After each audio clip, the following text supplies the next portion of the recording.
C இதுக்குதான் இந்த ஃபங்க்ஷனுக்கு போறதே இல்ல நானு. போனாவே ஒரே தொல்லையா இருக்கு. நீங்க அழகா இருக்கிறீங்க, எங்க இருக்கிறீங்க, எந்த ஸ்கூல் படிக்கிறீங்க, எந்த காலேஜ் படிக்கிறீங்க, இவங்களுக்கு எல்லாம் பதில் சொல்லவே என்னால முடியல. அது மட்டும் கிடையாது, போன வாரம் தெரியும்ல அந்த மாரியம்மன் கோயில கொளுத்துறவங்க ஒரு மஞ்சள் கலர் டப்பா எடுத்துட்டு போனேனே, அப்ப சிக்னலுக்கு ஒதுங்கி ஒரு காலேஜ்ல நின்னுட்டேன். எதுக்கு பிச்சை எடுக்கவா?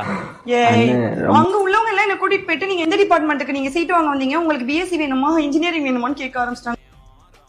இது கூட பரவாயில்ல, அங்க இருந்து ஒரு மேம்ல என்ன இங்க வாமான்னு கூப்பிட்டு உனக்கு 8th ஸ்டாண்டர்ட்க்கு அப்புறம் என்னமா பிரச்சனை, டைரக்டா காலேஜுக்கு வந்துட்டேன்னு கேக்குறாங்க.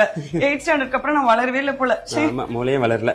ஏய் இங்க வாடா, இனிமேல் நம்ம என்ன பண்றோம், இங்க பாரு நீ எனக்கு பெரிய தம்பி சரியா? இரு, யாராவது வெளியே கேட்டாங்கன்னா இங்க பாரு என்னை அக்கான்னு சொல்லணும். இவன் வந்து என் சின்ன தம்பி சரியா? இங்க வா. தம்பியா? அப்ப நான் யாரு? நீ வந்து எங்க வீட்டுல இருக்கிற ஒரு வயசான மாமா. எங்க தாத்தா என்ன பண்ணிட்டாரு, ஒரு ஹார்ட் அட்டாக் வந்தனால 16 வயசு பருவம் அங்கேயே என்னை உனக்கு கல்யாணம் பண்ணி கொடுத்துட்டாரு. வெளியே யாராவது கேட்டாங்கன்னா இதுதான் நம்ம ஸ்டோரி சொல்ற சரியா? இங்க பாரு அக்கான்னு சொல்லு. சரி ஏன் சின்ன தம்பி அக்கான்னு சொல்லு. சரி இந்தா உங்க அப்பாட்ட போ. ஏய் வாடா.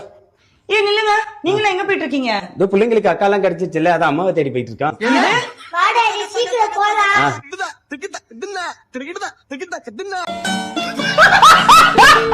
அக்கான்னு கூப்பிட்டு சொன்னது ஒரு குத்தமாயா, புருஷனை அம்மாவை தேட வச்சுட்டாங்களே.